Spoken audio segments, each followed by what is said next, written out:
The telegram trembled in Hannah Harper's gloved hands as she stood on the depot platform in St. Louis, Missouri, watching the westbound train belch steam into the gray October sky of 1883.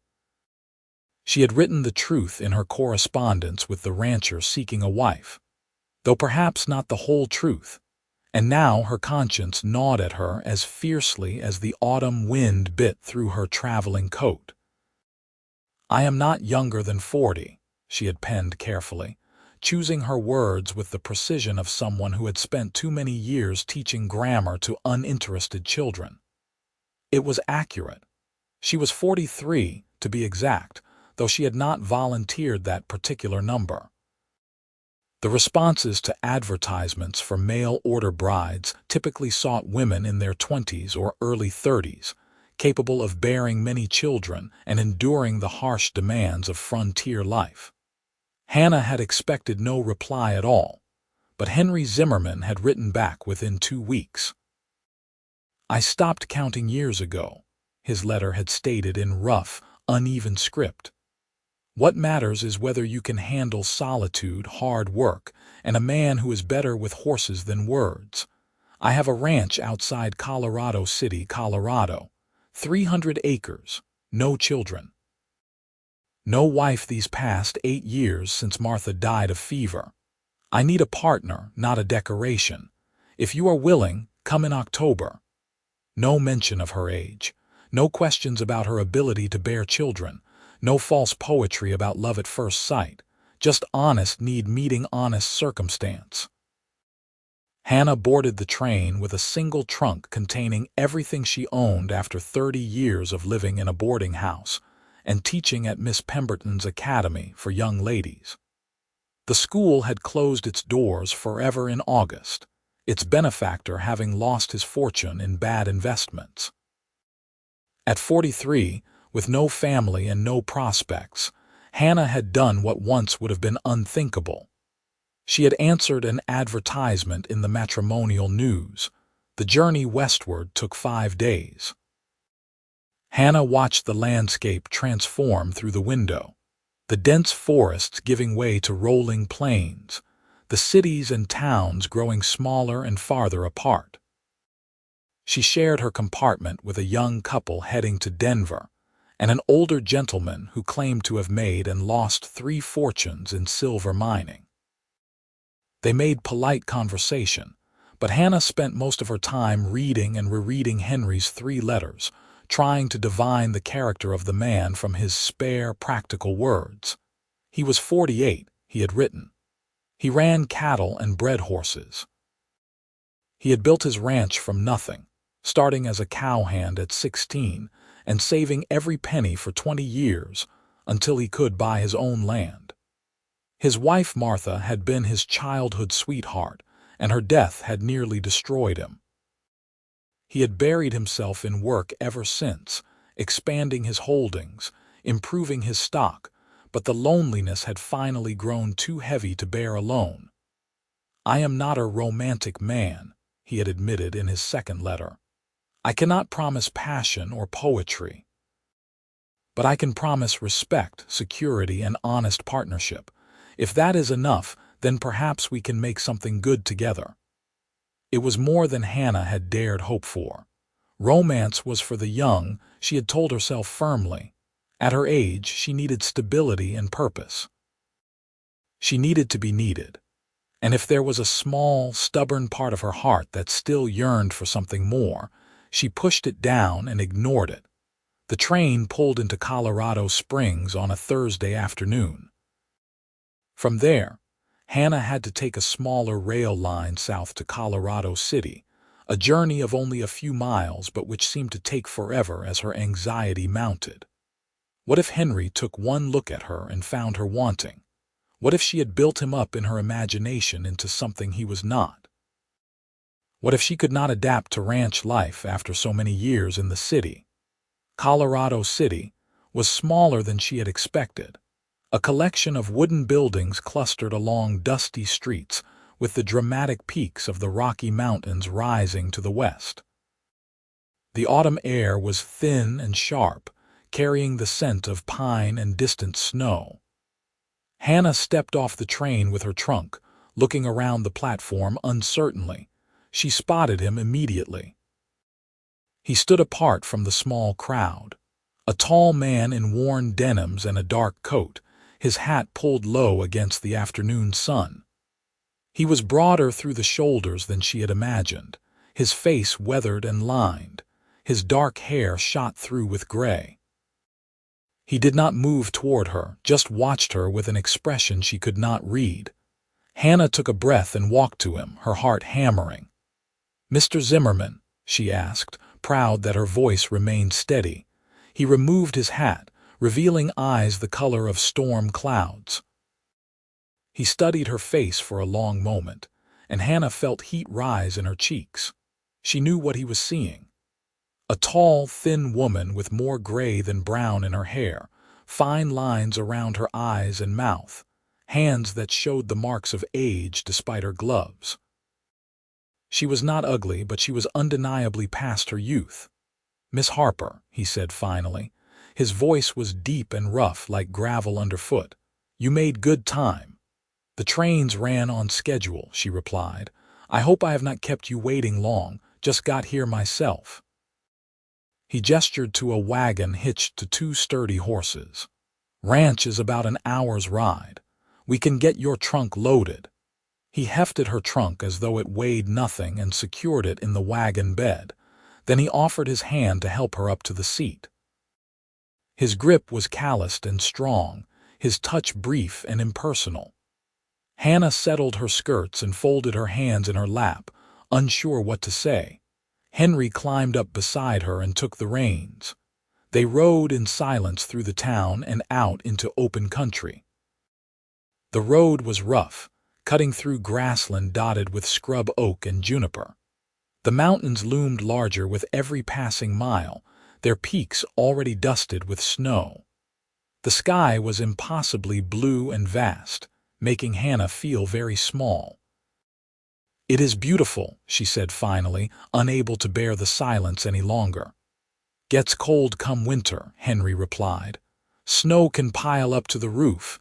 You ever dealt with that kind of weather?" "No," Hannah admitted, "but I am a quick learner." He glanced at her. "You are going to need to be. Ranch life is not easy, especially for someone used to city ways." "I did not come here expecting ease," Hannah said, a touch of steel entering her voice. "I came here expecting honest work and honest partnership. That is what you offered." Something that might have been approval flickered across his face. "Fair enough." They passed through a gate marked with a brand that looked like a lazy Z. The road wound through pastureland where cattle grazed, red and white shapes against the golden grass. In the distance, Hannah could see buildings. As they drew closer, she made out a sturdy two-story house built of logs and stone, a large barn, several smaller outbuildings, and a network of corrals and pens. "Place has grown since I started," Henry said, and Hannah heard a note of pride in his voice. "Started with just a lined shack and 10 head of cattle. Now I am running 200 head plus the horse operation. You built all this yourself, had help. Got 3 hands who work for me. Ezra, Miguel, and young Tommy. They bunk in the cabin past the barn. They know you are coming. They will keep a respectful distance." The wagon pulled up in front of the house and Henry set the brake. He climbed down and came around to help Hannah descend. As her feet touched the ground, the front door of the house opened and a gray-haired woman emerged, wiping her hands on her apron. "This is Rosa," Henry said. "She comes 3 times a week to help with cooking and cleaning. I asked her to stay today to help you settle in." Rosa smiled warmly and took both of Hannah's hands. "Welcome, welcome. It is good to see a woman here again. This old bear, he needs someone to civilize him." Henry's jaw tightened slightly. "Rosa is Miguel's mother," he said. "She has been helping out since Martha died." The mention of his first wife hung in the air. Rosa squeezed Hannah's hands once more and then released them. "Come, I will show you the house." "Henry, you bring the trunk." The interior of the house was clean and well built but spare in its furnishings. The main room served as both kitchen and living area, with a large stone fireplace dominating one wall. Stairs led to the second floor. The furniture was handmade and practical. The floors were swept clean, but there were no curtains on the windows, no rugs to soften the wood, no personal touches to make it feel like a home. Rosa led Hannah upstairs to a bedroom that clearly had been prepared for her arrival. The bed was made with fresh linens, and someone had placed a pitcher and basin on the dresser. The room was plain but adequate, with windows looking out over the ranch yard. "Henry sleeps in the other bedroom," Rosa said quietly. "He wanted you to know you would have your own space. For now." Hannah felt her cheeks warm. Of course, the sleeping arrangements would be uncertain. They were strangers who had agreed to marry, but they had not yet spoken vows. She appreciated his consideration, even as she wondered how long such an arrangement would last. Henry brought her trunk upstairs and set it at the foot of the bed. "I will let you settle in," he said. "Rosa made supper. We eat at 6. He disappeared back downstairs before Hannah could respond. Rosa gave her a sympathetic smile. "He is nervous," she said. "I have known Henry since he came to this valley. He is a good man, but he does not know how to talk to people much anymore. Give him time." "Did you know his first wife?" Hannah asked. "Martha?" "Oh yes, sweet girl, very young when they married." She loved Henry very much, but ranch life was hard on her. She was not strong. Rosa's expression grew sad. "The fever took her quick. Henry blamed himself for bringing her out here. He has been alone ever since, working himself near to death. I am glad he finally decided to find someone new."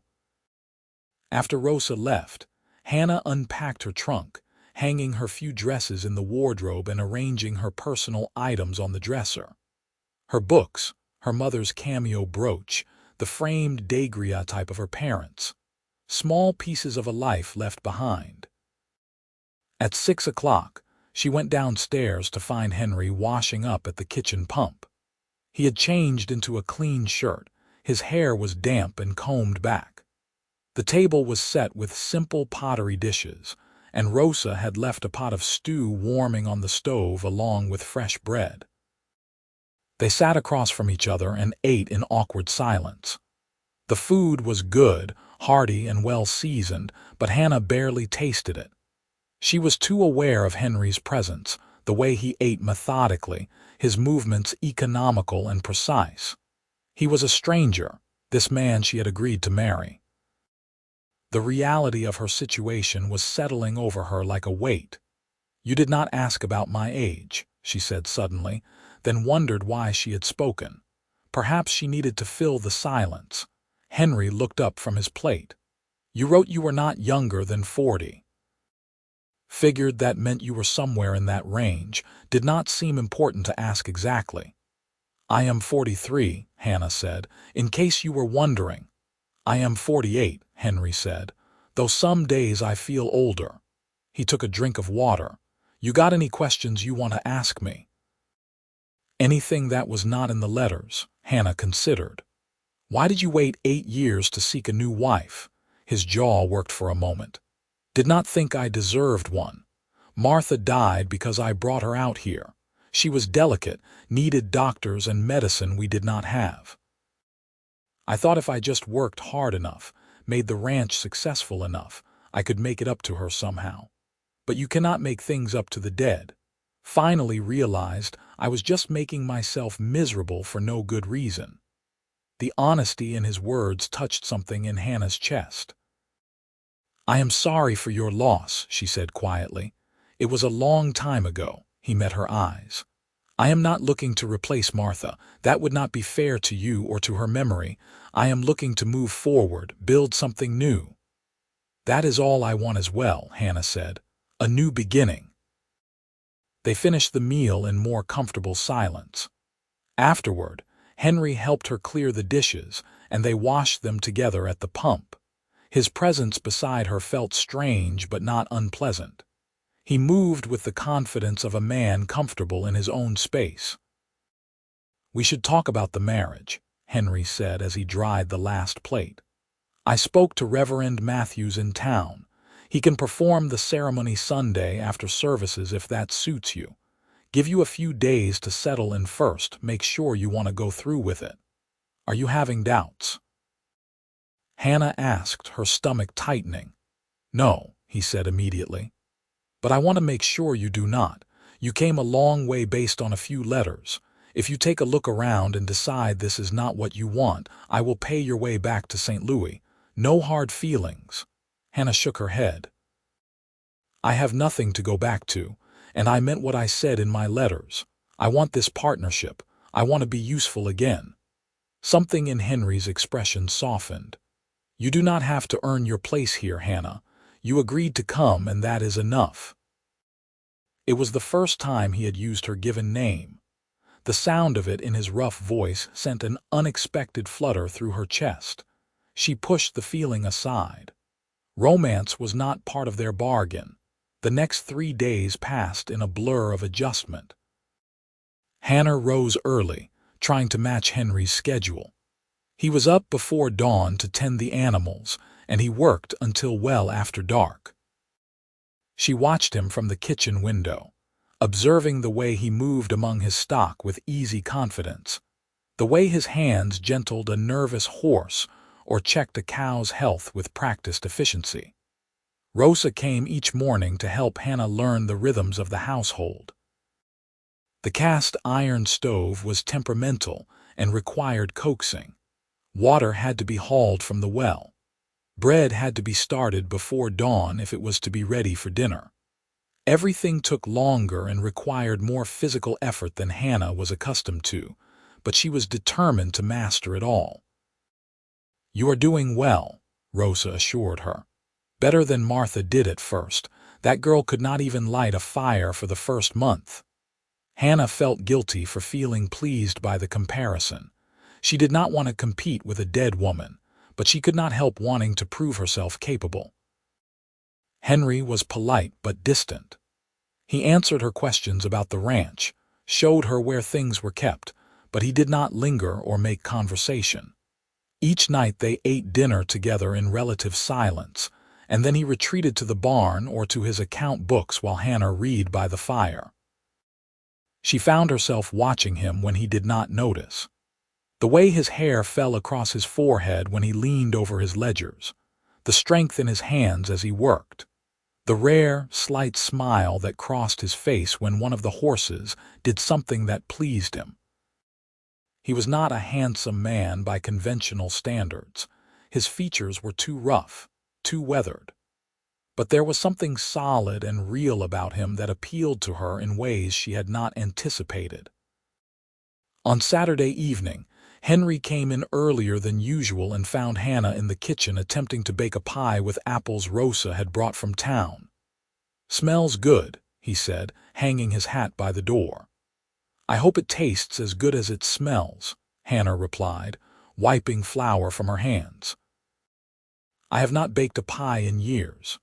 Henry washed up and then leaned against the counter watching her work. "You nervous about tomorrow?" Hannah considered lying, then decided against it. "Yes, are you?" "Some," he admitted. "Been a long time since I stood in front of a preacher making promises." He was quiet for a moment. "I want you to know, Hannah, I mean to keep the promises I make. I will provide for you, protect you, treat you with respect. I will not be cruel or harsh. I know I am not easy to live with. I am set in my ways and I do not talk much, but I will do my best by you." Hannah's throat tightened. "I will do my best by you as well, Henry. I promise." He nodded, seeming satisfied, and the moment passed. But something had shifted between them, some small measure of understanding reached. Sunday morning dawned clear and cold. Hannah dressed in her best gown, a deep blue wool that brought out the color of her eyes. She pinned her hair up carefully and fastened her mother's cameo at her throat. When she came downstairs, she found Henry waiting in a black suit that had clearly been packed away for years. It was slightly too tight across his shoulders and he looked uncomfortable, but he had made the effort. They rode into town in the wagon, the silence between them different now, charged with anticipation. The small church was already full when they arrived, the congregation gathering for the regular Sunday service. Reverend Matthews, a kindly man in his 60s, greeted them warmly. "I am pleased to see you both," he said. "The Lord smiles on new beginnings." The service seemed to last forever. Hannah sat in the pew beside Henry, acutely aware of his presence, his thigh nearly touching hers, his shoulder a solid wall beside her. She tried to focus on the hymns and the sermon, but her mind kept wandering to what would come after. Finally, Reverend Matthews called them forward. Hannah's legs felt unsteady as she stood beside Henry before the altar. The congregation watched with open curiosity. She was certain they were all noting her age, wondering what had brought her to this frontier church, to marry a widower rancher. "Dearly beloved," Reverend Matthews began, and Hannah forced herself to pay attention. The ceremony was brief and traditional. Henry's voice was steady as he repeated his vows, his gray eyes fixed on her face. When it was Hannah's turn, she was surprised to find her own voice firm and clear. This was her choice, her new beginning. "You may kiss your bride," Reverend Matthews said with a smile. Henry hesitated for just a moment, then leaned down and pressed his lips to hers. It was a chaste kiss, brief and careful, but Hannah felt the warmth of it spread through her chest. When he pulled back, something in his expression had changed, softened. They signed the register and accepted congratulations from the congregation. Several ranch wives introduced themselves to Hannah, welcoming her to the community with varying degrees of warmth. She could see the calculations in their eyes. A spinster schoolteacher from the East, past her childbearing years, married to a man who could have had his pick of younger women. She held her head high and smiled, refusing to show any uncertainty. The ride back to the ranch seemed shorter than the ride in. Henry drove with one hand, the other resting on the seat between them. Hannah found herself hyper-aware of that hand, the way his fingers drummed lightly against the wood. "You all right?" he asked as they turned through the ranch gate.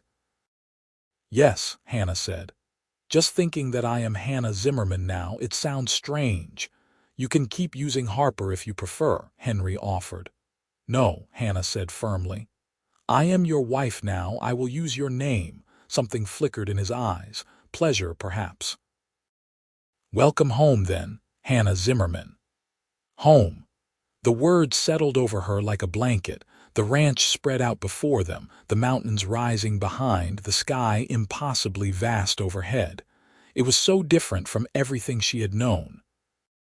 But looking at Henry's profile, the strong line of his jaw, the competent way he handled the reins, Hannah felt a flutter of something she had not expected.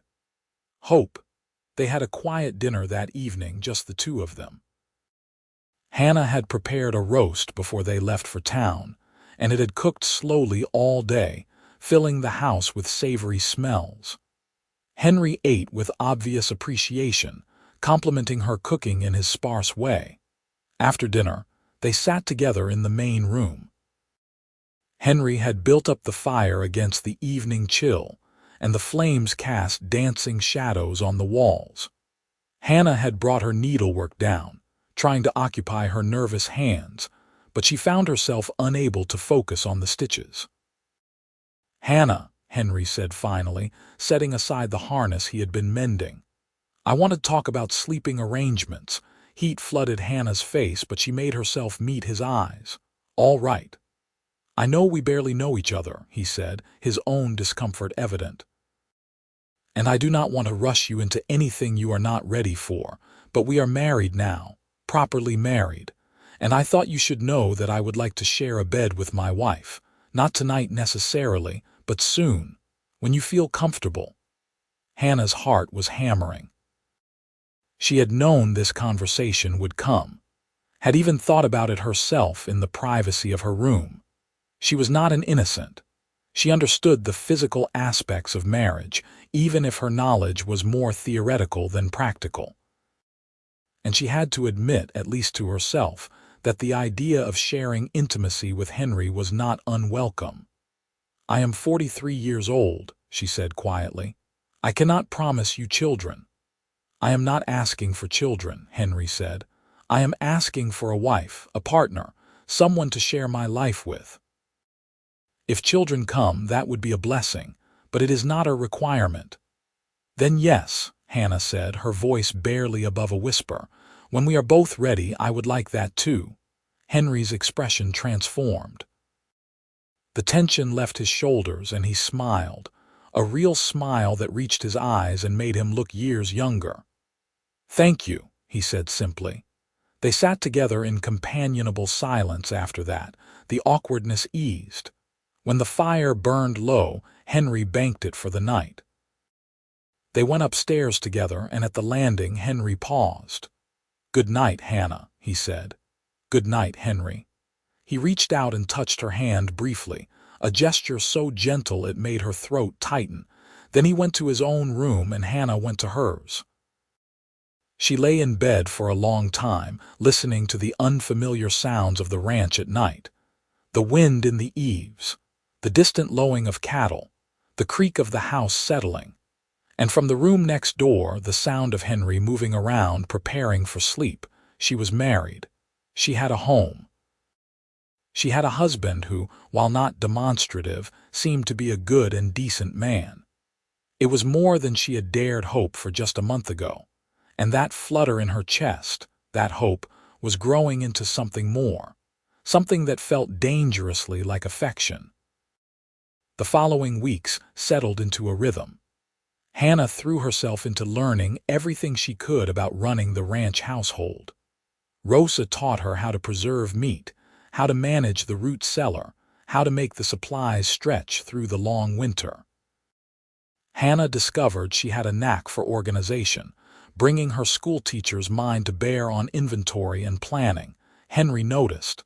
"You have everything labeled," he said one day, surveying the neat rows in the pantry. "Never thought to do that." "It makes it easier to know what we have and what we need," Hannah explained. "I've been keeping a list for when we go to town next." "Smart," Henry said, and the approval in his voice warmed her more than she wanted to admit. They fell into the habit of talking after dinner. Henry would tell her about his day, about the cattle and horses, about problems that needed solving. Hannah would share what she had accomplished, ask questions about ranch life, tell him stories from her years of teaching. Gradually, the conversations grew longer, more comfortable. She learned that Henry had a dry sense of humor that caught her off guard and made her laugh. He learned that she had a sharp mind and was not afraid to voice her opinions. One evening, nearly 3 weeks after their wedding, Henry came in from the barn and found Hannah struggling to move a heavy trunk in the main room. "Let me get that," he said, striding over. "What are you trying to do?" "I thought we could move this over by the window," Hannah said. "It would make a nice window seat if we put a cushion on top. The room needs more seating." Henry lifted the trunk easily and positioned it where she indicated. "That is a good idea. The room could use some softening." He looked around as though seeing the space with new eyes. "Martha had curtains and things. I packed them away after she died. They are up in the attic if you want to look through them." It was the first time he had mentioned Martha to her directly since that first dinner. Hannah chose her words carefully. "I would not want to intrude on her things." "You are not intruding," Henry said. "You live here now. You should make it feel like home. Martha would not want her things gathering dust when they could be useful." The next day, Henry brought down several trunks from the attic. Inside, Hannah found curtains, quilts, tablecloths, all beautifully made but faded from years of storage. She also found a bundle of letters tied with ribbon and several small dresses that must have belonged to Martha as a child. Those she set aside carefully, not wanting to disturb memories that were not hers, but the household items she washed and aired out. She hung the curtains in the main room, and suddenly the space felt warmer, more inviting. She spread one of the quilts across the sofa and another across the foot of the bed in her room. The house began to feel less like a bachelor's quarters and more like a home. Henry noticed the changes when he came in that evening. He stood in the doorway of the main room, looking around slowly. Hannah held her breath, worried she had overstepped. "It looks good," he said finally. "Feels more lived in." "I can take them down if you would rather," Hannah offered. "No," Henry said firmly. "Leave them. It is about time this place looked like a home again." That night after dinner, Henry poured himself a whiskey and settled into the chair by the fire. "Come sit with me," he said, patting the arm of the sofa near his chair. Hannah sat, her needlework in her lap. They were quiet for a while, comfortable in the silence. Then Henry spoke. "I want to tell you about Martha," he said. "Not because I am dwelling on the past, but because I think you should know." Hannah set down her needlework and gave him her full attention.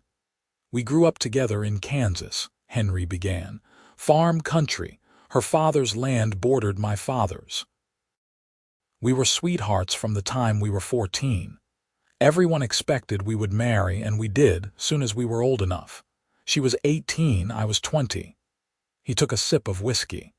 "Martha was gentle and kind, good heart, but she was not strong, not physically. She got sick easily, tired easily. Her mother was the same way. When I decided to head west and make my own way, Martha insisted on coming with me, said she would not let me go alone.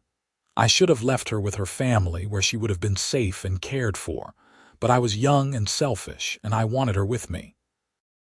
"You loved her," Hannah said softly. "That is not selfish." "Maybe," Henry said. "But love does not always do right by people. We came out here, built this place from nothing. It was hard, brutal some years. Martha tried so hard to be strong, to be what I needed, but this life wore her down. Then one winter she caught a fever. There was no doctor close enough.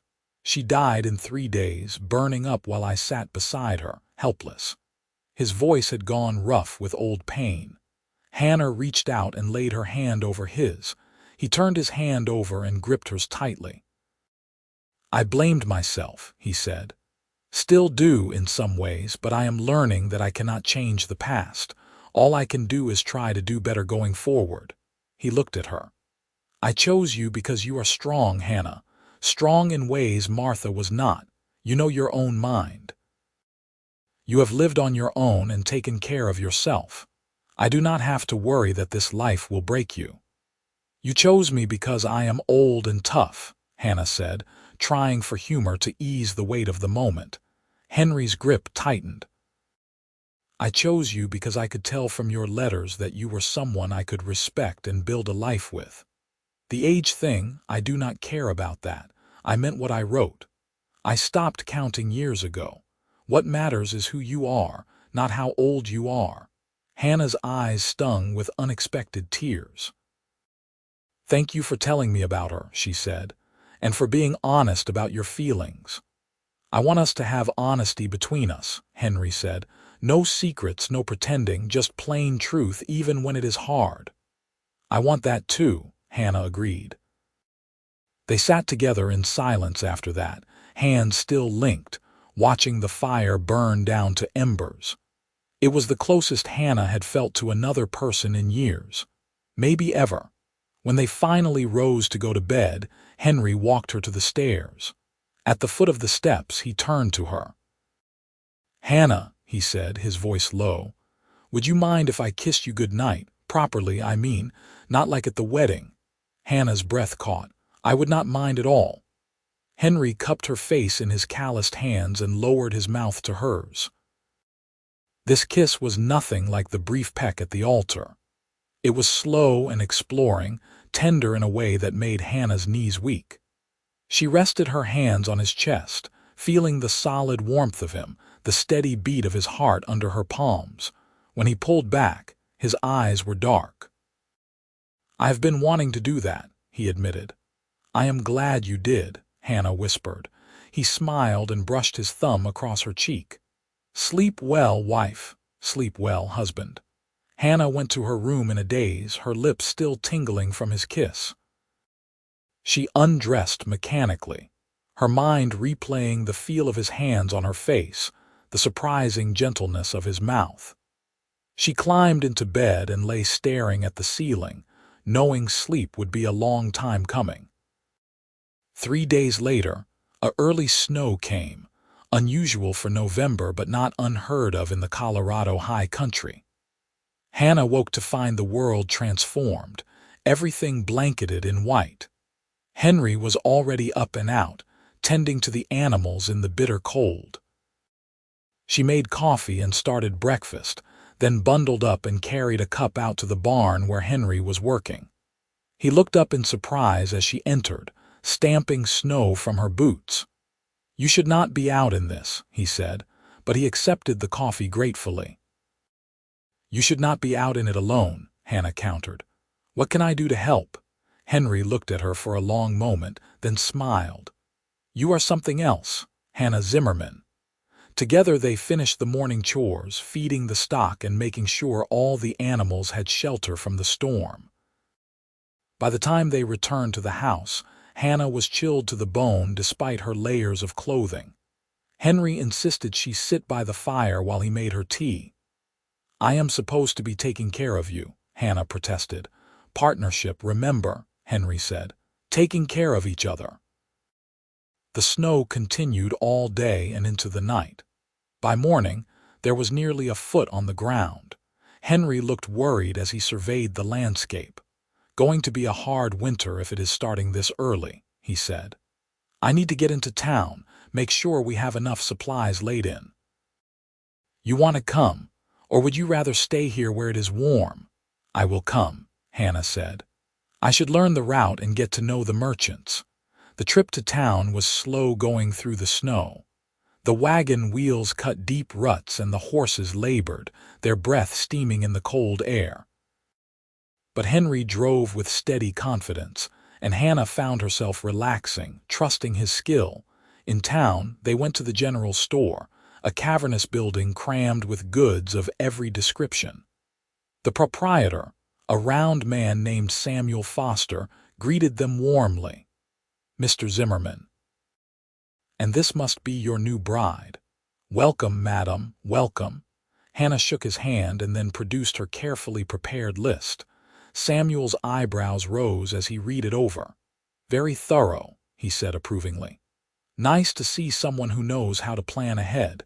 Let me gather these items for you."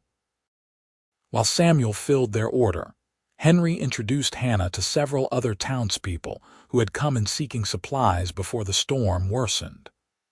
The wives were curious but mostly friendly, inviting Hannah to join the ladies' sewing circle that met weekly at the church. "We would love to have you," said a woman named Eleanor Pritchard. "Always good to have new members, especially someone educated like yourself. Perhaps you could help us plan a school program for the children." Hannah felt a spark of interest. She missed teaching, missed the structure and purpose of it. "I would be happy to help," she said. On the way back to the ranch, Henry glanced at her. "You looked happy talking about the school program." "I enjoyed teaching," Hannah admitted. "I miss it sometimes. The feeling of making a difference." "You could teach again if you wanted," Henry said. "Town has been trying to get a proper school started. They have a building but no teacher. If you were interested, I would support it." Hannah looked at him in surprise. "You would not mind?" "Why would I mind? You have skills and the community needs them. As long as it does not interfere with your health or safety, I want you to do what makes you happy." The warmth that spread through Hannah's chest had nothing to do with the blankets tucked around her knees. "Thank you, Henry. That means a great deal." "You are my partner," Henry said simply. "Your happiness matters to me." That night, after they had unloaded the supplies and eaten dinner, Hannah worked up her courage and climbed the stairs to Henry's bedroom door. She knocked softly. "Come in," he called. He was sitting on the edge of his bed, pulling off his boots. He looked up in surprise as she entered. "Hannah, is something wrong?" "No," she said, her heart hammering. "I just thought if the offer still stands, I would like to share your room tonight." Henry went very still. "Are you sure?" "I am sure," Hannah said. "We are married, and I find I do not want to sleep alone anymore." He stood and crossed to her, searching her face. Whatever he saw there seemed to satisfy him, because he smiled and took her hands. "I will try to make this good for you," he said quietly. "I trust you," Hannah whispered. And she did. Despite the brevity of their acquaintance, despite all the uncertainties of her new life, she trusted this man. Trusted his decency, his strength, his quiet kindness. Henry drew her into the room and closed the door softly behind them. What followed was tender and careful, two people learning each other in the most intimate way possible. Henry was patient, attentive to her responses, making sure she was comfortable. And Hannah, for all her nervousness, found herself responding with a passion she had not known she possessed. Afterward, they lay together in Henry's bed, Hannah's head pillowed on his shoulder, his arm wrapped securely around her. "You all right?" he asked softly, his hand stroking her hair. "More than all right," Hannah murmured. "That was wonderful." She felt his chest move with silent laughter. "I am glad." He pressed a kiss to the top of her head. "I have been thinking about this since you first stepped off that train." "Have you?" Hannah asked, pleased. "You have no idea," Henry said. "Watching you learn your way around the ranch, seeing you make this house a home again, talking with you every evening. You have brought life back into this place, into me." Hannah lifted her head to look at him. In the dim light from the single lamp, his face was relaxed, younger looking. "You have given me a purpose again," she said. "A place to belong. I did not realize how lost I had become until I found you." Henry cupped her face and kissed her slow and deep. "Stay with me tonight," he said. "From now on, if you are willing." "I am willing," Hannah said. She fell asleep in his arms, safer and more content than she could ever remember feeling. The winter deepened, and with it, Hannah and Henry's connection grew stronger. They developed routines, small intimacies that bound them together. Morning coffee shared before Henry went out to his chores. Evening conversations by the fire. Nights wrapped in each other's arms. Hannah began attending the ladies' sewing circle and found herself drawn into the community.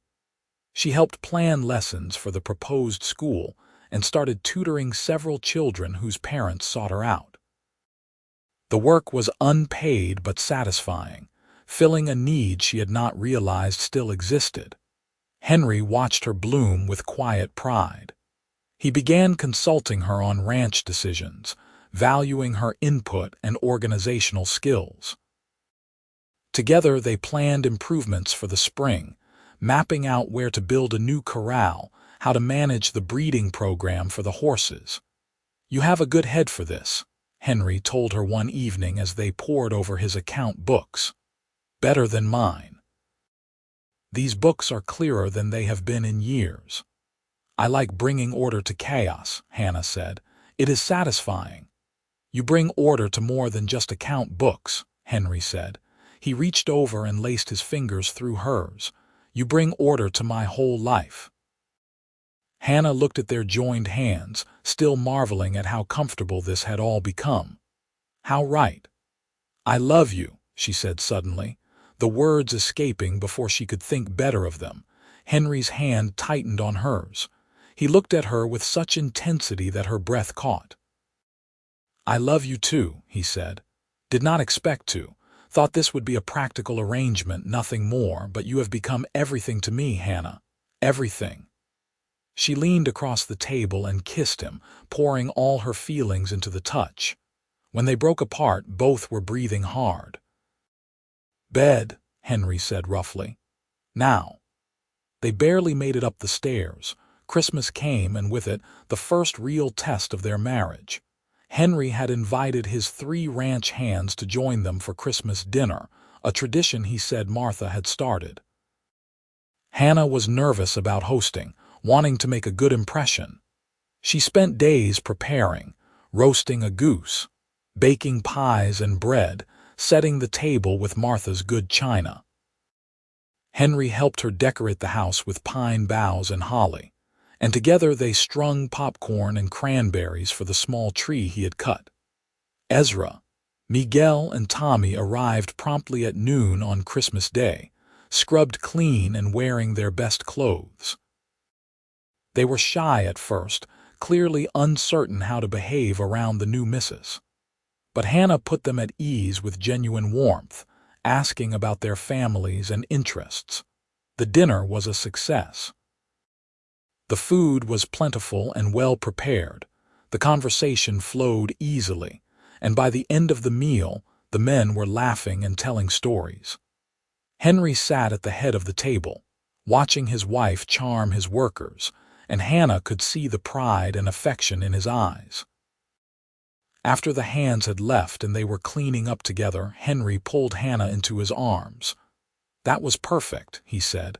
"Thank you." "They are good men," Hannah said. "I enjoyed getting to know them." "They like you," Henry said. "Miguel told me as they were leaving that I was a lucky man." "I told him I already knew that." Hannah blushed and buried her face in his chest. "I am the lucky one." "We are both lucky," Henry said firmly. "We found each other when we both needed it most." As winter gave way to early spring, Hannah missed her monthly courses twice. She told herself it meant nothing. She was 43. It was probably just age catching up with her. But when she missed a 3rd month and began feeling queasy in the mornings, she could no longer deny the possibility. She was terrified to tell Henry. He had said he did not need children, that her companionship was enough. But what if he had only said that to be kind? What if the reality of a child changed things between them? She finally worked up the courage one evening after dinner. Henry was reading over some livestock catalogs, and Hannah was attempting to focus on her mending. Her hands were shaking so badly she kept dropping her needle. "Henry," she said finally, setting aside her work, "I need to tell you something." He looked up immediately, concern crossing his face at her tone. "What is it? Are you all right?" "I think I might be with child," Hannah said in a rush. Henry went completely still. "You think?" "I have missed my courses for 3 months and I have been feeling sick in the mornings," Hannah explained. "I am 43. I thought it was impossible, but I think I might be pregnant." Henry set down his catalog very carefully. Then he crossed to her and knelt beside her chair, taking her hands in his. "How do you feel about it?" he asked. "Are you frightened?" "Terrified," Hannah admitted. "I am so old, Henry. The risks at my age, they are considerable. And I do not know if you really wanted this, or if you just said you would accept it to make me feel better." "Hannah, look at me," Henry commanded gently. When she met his eyes, he continued. "I want this child, I want any child of yours, but more than that, I want you to be safe and healthy.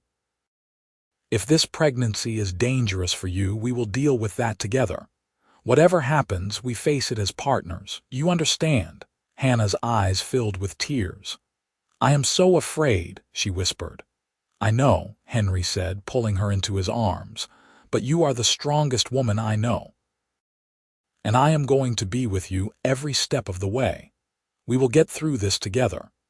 He held her while she cried, stroking her hair and murmuring reassurances. When she finally calmed, he insisted they go to town the next day to see the doctor and confirm the pregnancy. Dr. Wilson was a gruff but competent man in his 50s.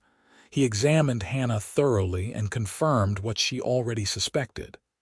"You are about 3 months along," he said. "Due sometime in late summer, I would estimate. Now, I am not going to lie to you, Mrs. Zimmerman.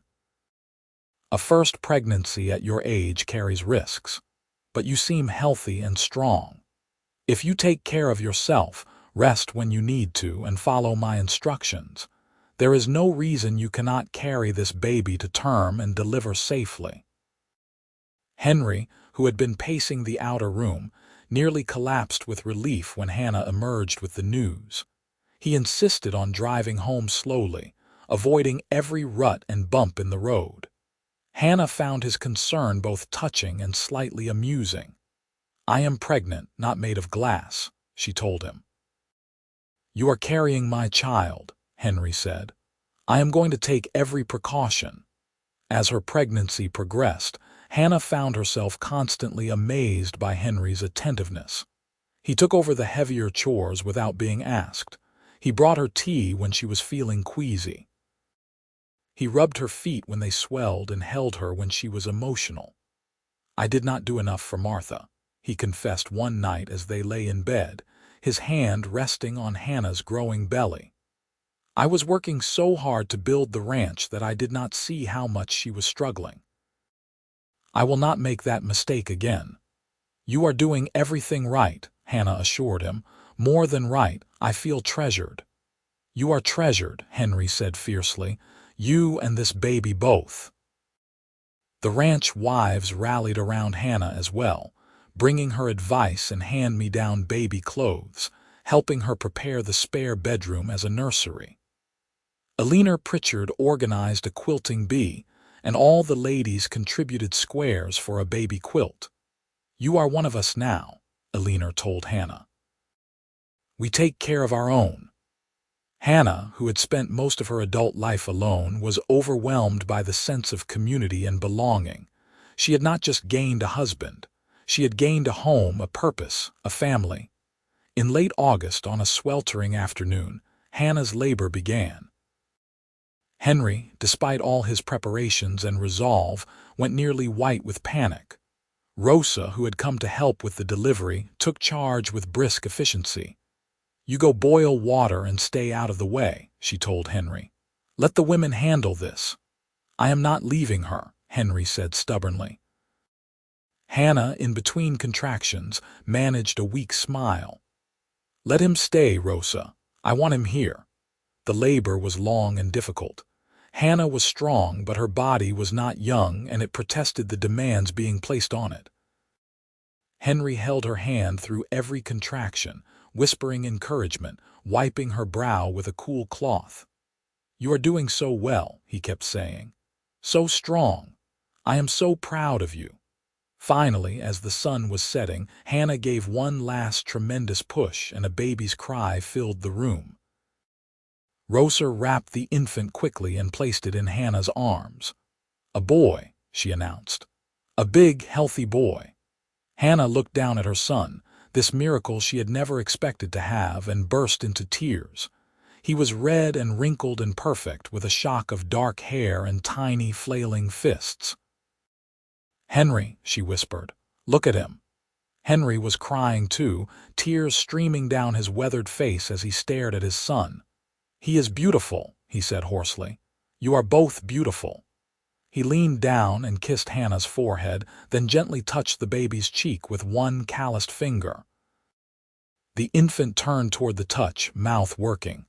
"What should we name him?" Hannah asked. Henry thought for a moment. "What about Samuel, after your father?" Hannah's throat tightened. Her father had been dead for 20 years, but she still missed him. "Samuel Zimmerman," she said. "I like that. Samuel Henry, after both our fathers." "Samuel Henry Zimmerman," Henry repeated, testing the name. "Welcome to the world, son." The weeks following Samuel's birth were exhausting but joyful. Hannah discovered depths of love she had not known existed, a fierce protectiveness and tenderness that sometimes overwhelmed her. Henry was equally besotted, spending every spare moment with his son, marveling at tiny fingers and toes, walking the floor at night when Samuel cried. "I thought I would be too old for this," he admitted one night as he cradled the sleeping infant. "Too set in my ways, but I have never been happier." "Neither have I," Hannah said, watching her husband and son with a full heart. As Samuel grew from a newborn to an infant, the ranch continued to prosper. Henry's careful breeding program began to pay off, and he sold several horses for premium prices. Hannah, once she had recovered from childbirth, returned to teaching, holding classes in the ranch house for a handful of local children. It was not a traditional school, but it met a need, and she loved the work. Life settled into a new rhythm, busier and more chaotic than before, but rich with purpose and love. Hannah often found herself pausing in the middle of her day, looking around at her home, her husband, her son, and marveling at how much her life had changed. "What are you thinking?" Henry asked one evening, catching her staring into the fire with a distant expression. "I am thinking about the day I answered your advertisement," Hannah said. "How terrified I was, how certain I was that I was too old, too plain, too set in my ways to start over." "And now," Henry prompted. "Now I know that starting over was the best decision I ever made," Hannah said. "You gave me back my life, Henry. You gave me purpose and love and a family. You gave me everything." Henry crossed to her and pulled her into his arms. "You gave me those things too," he said. "I was existing, not living, going through the motions. You woke me up again, made me feel again. I will never stop being grateful for that." They kissed, long and tender, the kind of kiss that still made Hannah's heart race even after nearly 2 years of marriage. Samuel, who was crawling now and getting into everything, chose that moment to pull himself up on Henry's leg and demand attention. Henry laughed and scooped him up. "And you, young man, are the best surprise of all," he told his son, who giggled and grabbed his father's nose. Hannah watched them together, her heart so full she thought it might burst. This was happiness. This was home. This was everything she had never dared to dream of. The years passed in a blur of seasons and small moments. Samuel grew into a bright, energetic boy with his mother's curiosity and his father's quiet strength. Hannah's teaching expanded, and the community finally built a proper schoolhouse, offering her the position of teacher. She accepted, proud to contribute to the household income and the community. Henry's ranch became one of the most successful in the region, known for quality stock and honest dealing. He took on more help as the operation grew, but he never lost the hands-on approach that had built his success. He worked alongside his men, earned their respect through example. On their 5th anniversary, Henry surprised Hannah with a trip to Denver. They left Samuel with Rosa and spent 3 days in the city, staying in a real hotel, eating in restaurants, attending the theater. It was a world away from ranch life, and Hannah enjoyed the novelty, but she found herself missing home. "I never thought I would prefer the ranch to the city," she told Henry as they sat in a fine restaurant. "But I do. I miss our life." "Me too," Henry admitted. "This is nice, but it is not us anymore. We belong out there with our son and our animals and our work." They returned home early, eager to get back to their real life. Samuel ran into Hannah's arms, chattering about everything he had done while they were gone, and Hannah felt the rightness of it settle over her. This was where she belonged. Not in the city she had come from, but here, in this wild, beautiful place with the man she loved and the son they had made together. More years passed. Samuel started school, showing a quick mind and a love of learning that made Hannah proud. Henry taught him to ride, to work with cattle, to understand the land and respect it. Together, they were raising a boy who was confident, kind, and capable. Hannah, now in her early 50s, had grown comfortable in her own skin in a way she never had been in her youth. The gray in her hair no longer bothered her. The lines on her face were earned, each one representing laughter or tears or hard-won wisdom. She was strong, both physically from ranch work and emotionally from the life she had built. One evening, as they sat on the porch watching the sunset paint the mountains gold and pink, Samuel playing with a wooden horse Henry had carved for him, Henry took Hannah's hand. You ever regret it? He asked. Coming out here, marrying a stranger? Never, Hannah said without hesitation. Not once. Do you regret choosing me? Best decision I ever made, Henry said. I was looking for a housekeeper and a companion. I found a partner, a lover, a friend, the mother of my child. I found everything. I love you, Hannah said, the words as easy and natural as breathing now. More than I thought it was possible to love anyone.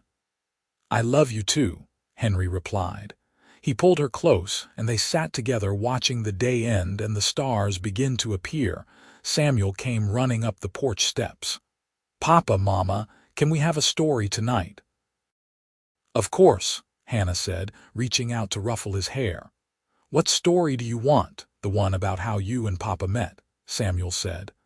About the train and the letters and how you came all the way from Missouri. Hannah and Henry exchanged a smile.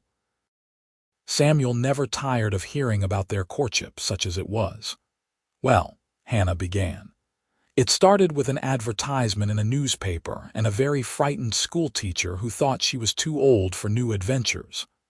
And a lonely rancher who had forgotten how to hope, Henry added.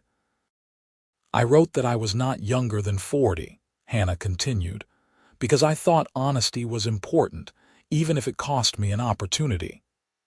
And I wrote back that I had stopped counting years ago, Henry said, because what I needed was strength and partnership, not youth. Samuel listened with rapt attention, even though he had heard the story dozens of times.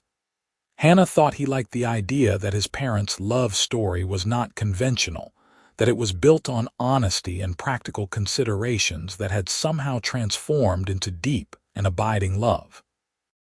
After they put Samuel to bed, Hannah and Henry returned to the porch. The night was clear and cool, the stars brilliant in the vast sky. "Do you think we will have more children?" Hannah asked. The question had been on her mind lately. She was 51 now, well past the age when most women could conceive. But she had surprised herself once. Perhaps it could happen again. "I would not object if we did," Henry said carefully. "But I am content with what we have. Samuel is a blessing. You are a blessing. If there are more children in our future, wonderful. If not, that is wonderful too." Hannah leaned her head on his shoulder. "I am content too," she said. "More than content, I am happy," and she was. Despite all the years she had spent alone, despite all the times she had thought herself past the age for love and family, she had found both. She had found a man who valued her for who she was, not what she could have been. She had found a home in the most unlikely of places. She had found a purpose that combined all her skills and passions. She had found everything she had never dared to hope for. Time continued its march. Samuel grew into a teenager, tall and strong like his father, thoughtful and well-spoken like his mother. He worked the ranch alongside Henry, learning the business from the ground up, but he also excelled in his studies, showing an aptitude for both the practical and the academic. He could go to college if he wanted, Hannah said one day, watching Samuel work with a new colt. "He is smart enough." "He is," Henry agreed, "but that has to be his choice. I will support whatever he wants to do." When Samuel was 15, he came to them with a request. "I want to stay on the ranch," he said. "I want to learn everything I can from you, Papa, and eventually take over. But I also want to keep learning. Mama, would you help me? I want to study business and animal husbandry, all the things that could help make the ranch even better." Hannah and Henry exchanged proud looks. Their son had found his path, one that honored both his heritage and his ambitions. "Of course I will help you," Hannah said. "And I will teach you everything I know," Henry added. They worked together as a family, each contributing their strengths. The ranch continued to grow and prosper. Hannah continued to teach at the school, now assisted by a younger teacher but still the heart of the institution. Henry, now in his 60s but still strong and vital, took pride in watching his son grow into a capable rancher and good man.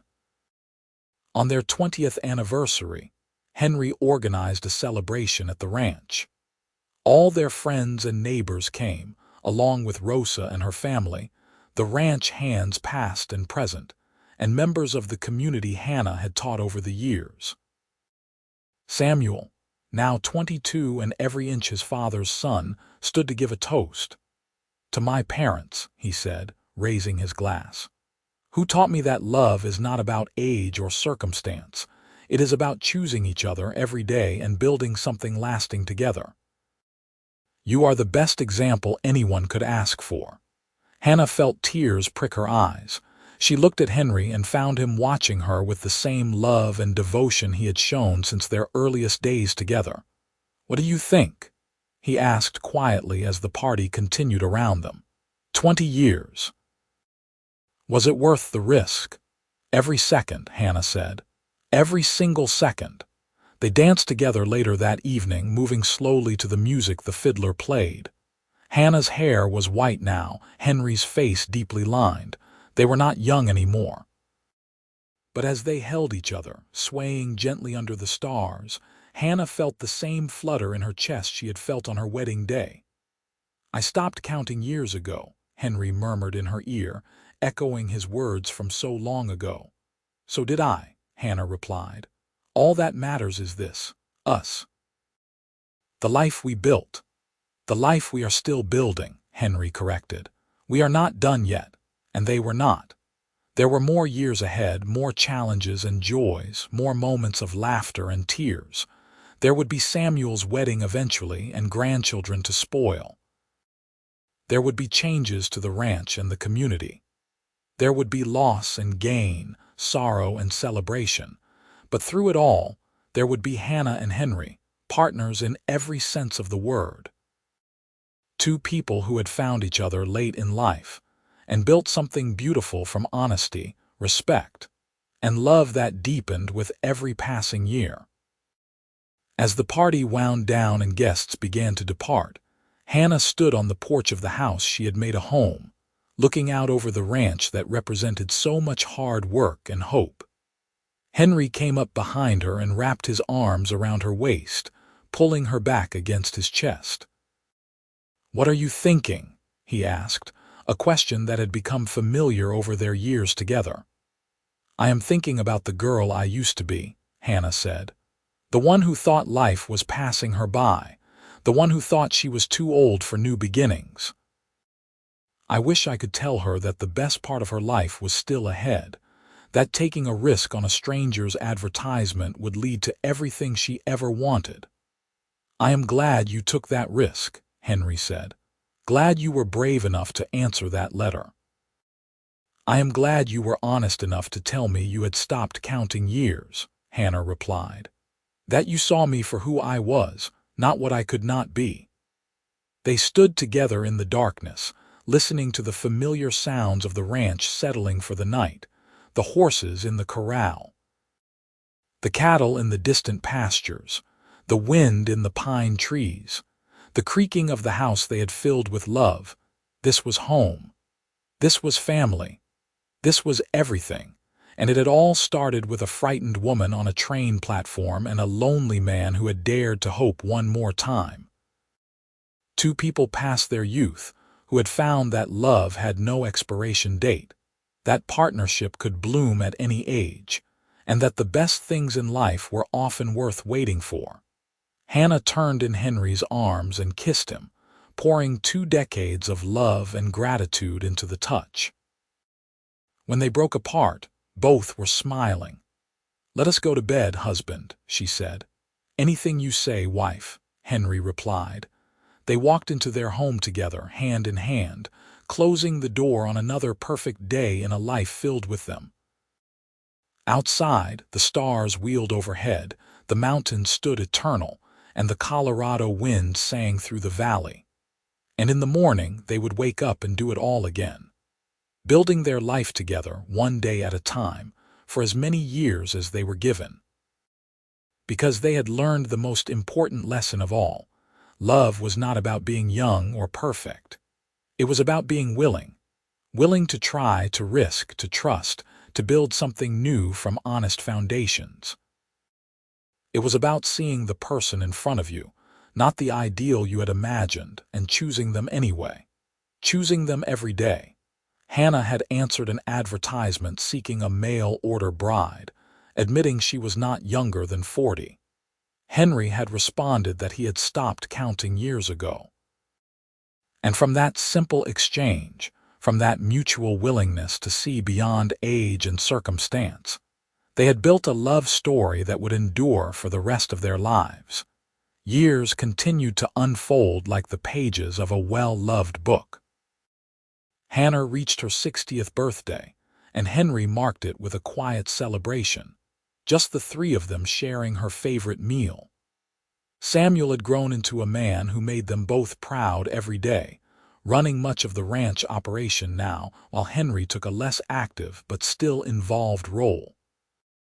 "I am officially old," Hannah joked as she blew out the candles on the cake Henry had bought from the bakery in town. "You are officially perfect," Henry corrected, earning an eye roll from Samuel and a blush from Hannah. But there was truth in his words. Age had not diminished what they had. If anything, it had deepened it. They knew each other's rhythms now, could anticipate needs and moods, could communicate with a glance across a crowded room. They had weathered storms together, both literal and metaphorical, and come through stronger. Hannah's teaching career finally came to a close when she was 62. The school board threw her a retirement party, and former students from 20 years of teaching came to pay their respects. Hannah was moved by the outpouring of affection, by the stories of how she had influenced lives and opened minds. "You made a difference," Henry told her that night as they sat together in their customary spot by the fire. "To this whole community, you should be proud." "I am," Hannah said. "But I am most proud of our family, of Samuel and the man he has become, of this life we built from nothing but faith and hard work." "Speaking of Samuel," Henry said with a mysterious smile, "he wanted to talk to us tomorrow, said he has news." The news, it turned out, was that Samuel had been courting a young woman from a neighboring ranch, Rebecca Morris, and wanted to marry her. Hannah and Henry had met Rebecca several times and approved heartily. She was intelligent, capable, and clearly adored their son. "I want your blessing," Samuel said formally. "Both of you. You have it," Henry said, clasping his son's shoulder. "She is a fine woman. You chose well." "I learned from the best," Samuel said, looking between his parents with affection. The wedding took place the following spring, a joyous celebration that brought together two ranching families and much of the surrounding community. Hannah cried during the ceremony, watching her son pledge his life to the woman he loved, seeing the echo of her own wedding day in his nervous happiness.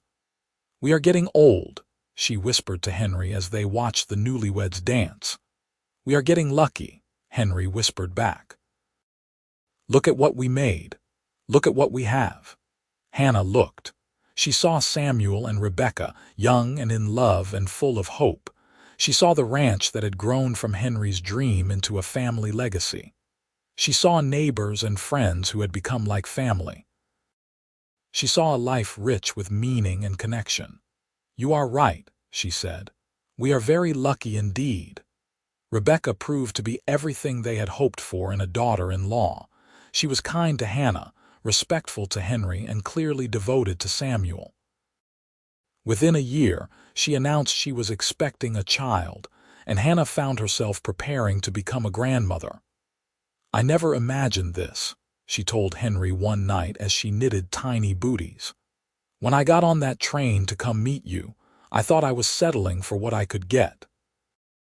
A practical arrangement, security in my old age. I never dreamed I would have a son, let alone grandchildren." "Life has a way of surprising us," Henry said, "in the best possible ways." The baby, a girl they named Martha after Henry's first wife, was born in early autumn. Hannah held her granddaughter for the first time and felt a love so intense it was almost painful. This tiny person carried her blood, her legacy. She was proof that it was never too late, that life could surprise you with blessings even when you thought all the blessings had already been counted. Henry was equally besotted. He carved toys for his granddaughter, held her with the same careful tenderness he had shown with Samuel, smiled more often than Hannah had seen in years. "You are a wonderful grandfather," Hannah told him, watching him walk the floor with the baby while Rebecca rested. "I have practice," Henry said, "and this time I get to enjoy it without all the worrying. That is Samuel's job now." They settled into the rhythm of grandparenthood. Samuel and Rebecca had built a house on the ranch property, close enough to help with the operation but far enough to have their own space. Hannah and Henry found themselves babysitting often, their home once again filled with the sounds of a child. More grandchildren followed. 2 years after Martha came a boy, Henry Jr. Then another girl, Hannah Rose. Samuel and Rebecca's family grew, and with it, the ranch operation expanded. The Zimmerman Ranch became a fixture in the valley, known for quality stock, honest dealing, and strong family values. Hannah, now in her 70s, had slowed down physically but remained sharp mentally. She spent her days reading, writing letters to former students, and doting on her grandchildren.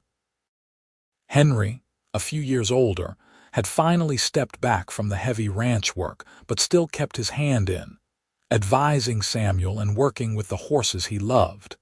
They had grown old together, these two people who had married as strangers. Their bodies showed the wear of hard living and long years. Henry's hands were gnarled with arthritis. Hannah's joints ached on cold mornings. They both moved more slowly than they once had. But their love had only grown stronger. They still shared a bed every night, still reached for each other in the darkness.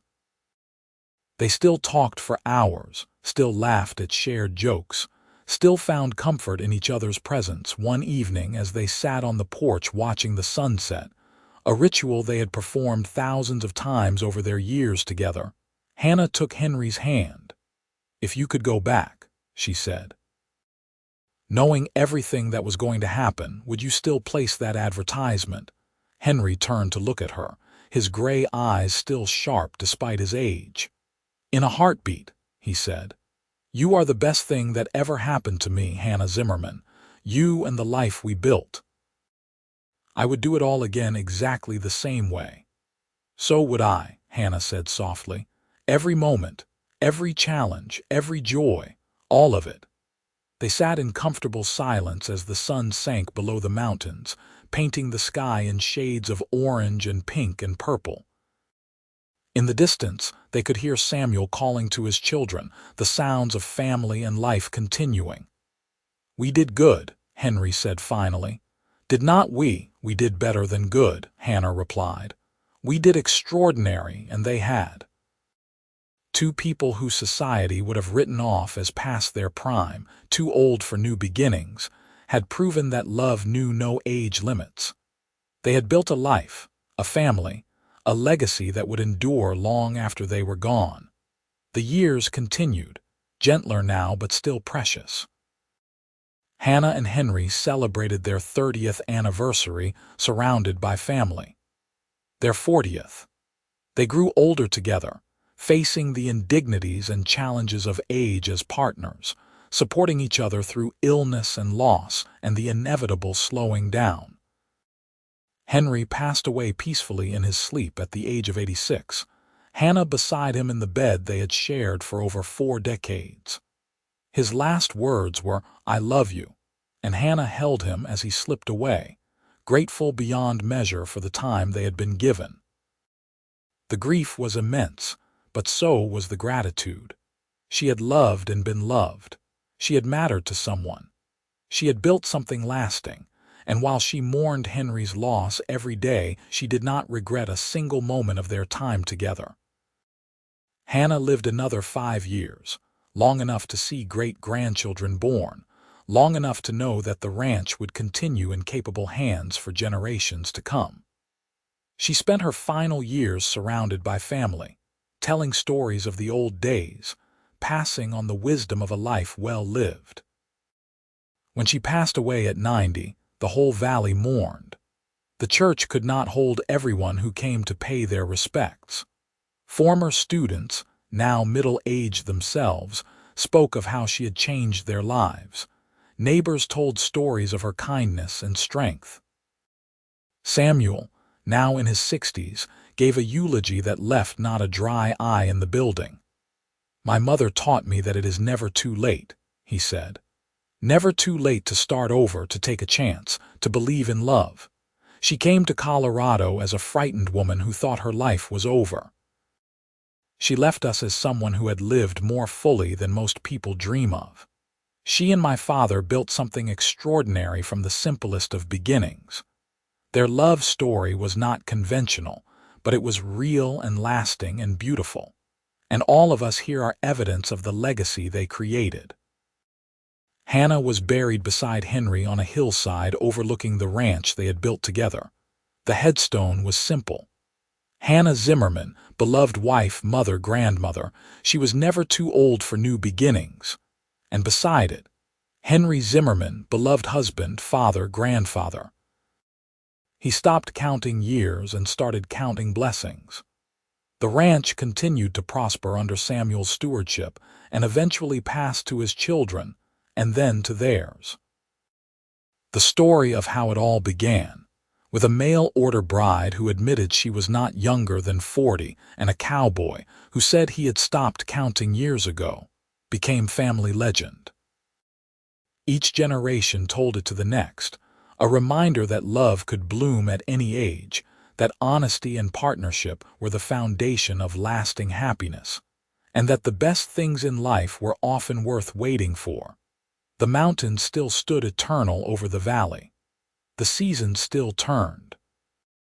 The ranch still thrived, and somewhere in the evening wind that whispered through the pines, if you listened carefully, you might hear the echo of two voices, forever joined. Two people who had taken a chance on each other and found everything they had never dared to hope for. Two people who proved that age was just a number, and love was timeless. Their story was not dramatic or flashy. It was quiet and steady and built on the small, daily choices that create a life. But it was theirs, and it was beautiful, and it was proof that it was never, ever too late to begin again. The Wild West had been a hard place, unforgiving and brutal in many ways.